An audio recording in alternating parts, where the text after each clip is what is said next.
Welcome back, everyone, to the Deep Dive. We're continuing our journey, as you know, through the writings of servant of God Luisa Piccarreta. That's right. Today, we're stepping right into Volume 5, and knowing our listeners are fellow Catholics, we get that these texts can hit home, really resonate with your own faith walk. Absolutely. Volume 5, it covers roughly March to October 1903, and what's immediately striking, I think, is just how personal it feels. Oh, definitely. It's like reading her diary, isn't it? Her private conversations with Jesus, her experiences. It's very unfiltered. Unfiltered is a good word. And looking at these months, you start seeing these key themes popping up again and again. There's a lot about her confessor, which seems, well, complicated sometimes, but always important. Yes, that dynamic is fascinating. And then the nature of divine love and suffering that mystery. And the contrast, too, between holy love and, well, disordered love. Exactly. And linked to that, the absolute importance of living in the divine will, that comes through so strongly. It does. Plus, there are these warnings about attacks on the church. Yes, quite specific ones, actually. And the role of victim souls, which is so central to Luisa, and then just really practical insights into virtue and, vice. Lots of practical wisdom there. So our mission today, if you will, is to kind of dig into these specific entries in Volume 5. We want to pull out those key spiritual nuggets, the guidance that might, shed some light on your own spiritual life. Think of it as exploring together, looking for that wisdom that resonates. Okay, so where should we start? That confessor dynamic seems like a really interesting entry point. It really is. What's striking is how Volume 5 almost opens with Luisa's reluctance about a change in confessor. You sense her wrestling with it in her prayer. Right, the obedience aspect. Exactly. And then Jesus steps in quite directly, saying he's concerned the previous one wasn't quite providing the ongoing specific guidance she needed as a victim soul. He talks about crafting, doesn't he? Yes, this continuous crafting of the interior, which, suggests this intense, specific work God does to prepare a soul for that kind of mission, intercession, reparation, love. Involves trials, purification. It's quite something. And it's, well, relatable, isn't it? Even someone having these incredible experiences still grappling with obedience. Absolutely. She worries who'd even take on such a demanding role, coming daily. But Jesus reassures her.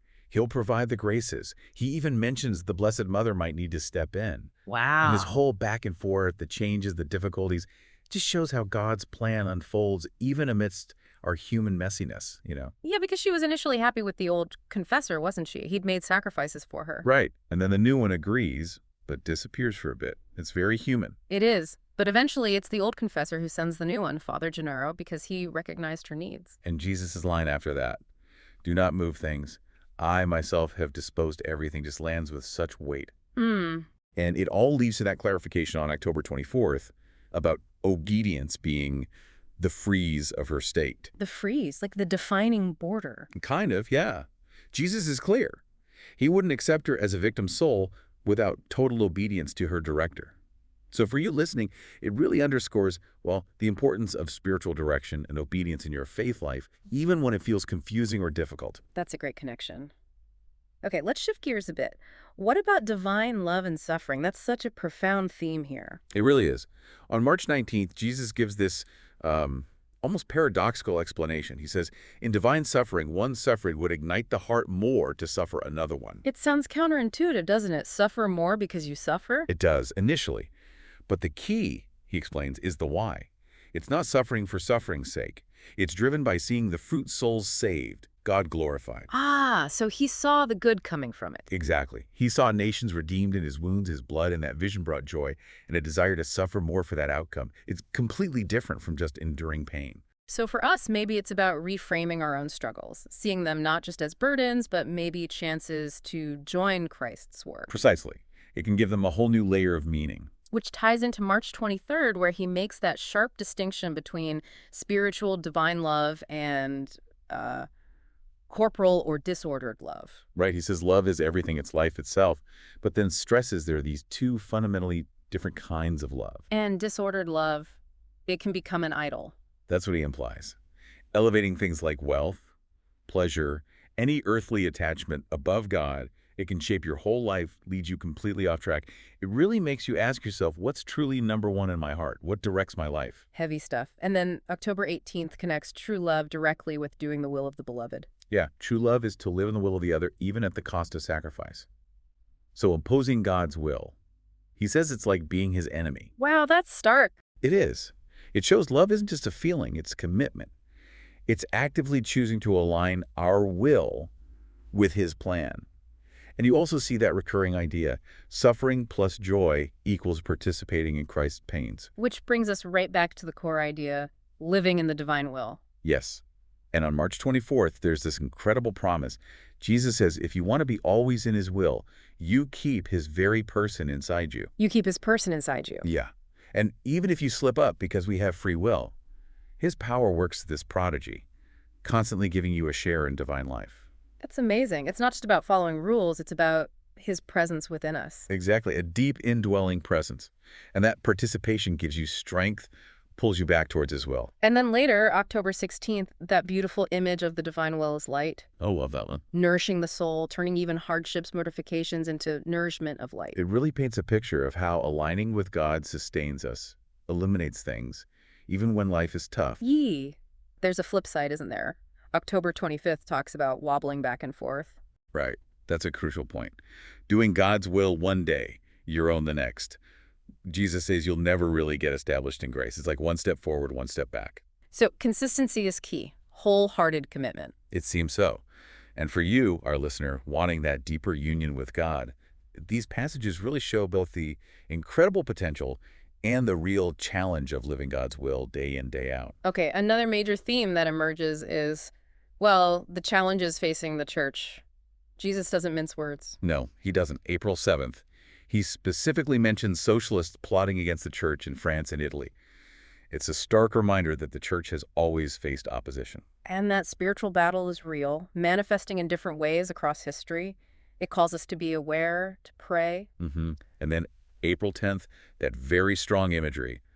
The Lord with a rod, people scattering in rebellion, the trumpet signaling chastisements. A vivid picture of turning away from God and, well, the consequences. And what about Luisa on April 21st, being sort of suspended from her usual state? Right. Jesus says it was needed so his justice could act freely, and that vision of the saints crying out for the revenge of your honor because the world is so corrupt, that's intense. It really gives you a sense of the heavenly perspective on sin. Then October 24th, that symbolic vision of the church as an infirm lady. Yes, vulnerable in her members, but still majestic, divinely protected. Exactly. The headboard touching the sky, constant divine help, the few religious caring for her, those faithfully defending the church, sharing her suffering. It makes you think about the church's challenges, both historically and, well, right now. And the need for our prayers and vigilance, definitely. Okay, what about victim souls? This is so central for Luisa. Hugely central. On October 7th, Jesus calls them human angels. Human angels? Yeah, with a specific job. Repair, infiltrate meaning, obtain graces, and protect humanity. It's not about being a victim in a negative way, but offering suffering with Christ as a special kind of intercession. Like a spiritual offering for others. Precisely. And the key thing he stresses is perseverance. Keep going even if you don't see immediate results, like the angels guarding souls even when some are lost. It connects directly to sacrifice, to intercessory prayer, which are such big parts of our faith. Absolutely. The volume also gives us really practical insights into virtue and vice, doesn't it? It does.